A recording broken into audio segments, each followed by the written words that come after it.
বন্ধুরা দেখুন কতটা জল উপরে চলে আসে।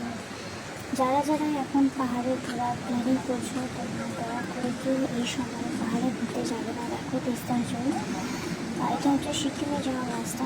দেখো তিস্তার জলটা কতটা ভরাট হয়ে গেছে, রাস্তা চলে আসে, এখন রাস্তা পুরো ব্লক। আর তোমরা অনেকেই দেখেছো নিচে যে এখন প্রচুর ধস নামতেছে। তো এই সময় কেউ দয়া করে পাহাড়ের ভিতরে প্ল্যানিং করবে না, কারণ কয়েকদিন একটানা বৃষ্টি হচ্ছে আমাদের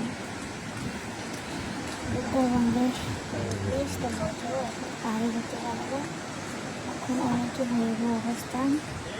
আমরা সমতলে থাকি, তার জন্য আমরা করে বুঝতে পারি না, কিন্তু পাহাড়ে যারা আছে তারা কিন্তু খুবই অসুবিধা আমার তাদের হচ্ছে। এতটাই এখন এখানে বৃষ্টি ভরাট হয়ে গেছে যে রাস্তা বন্ধ। দেখুন রাস্তা কতটা জল দিয়েছে।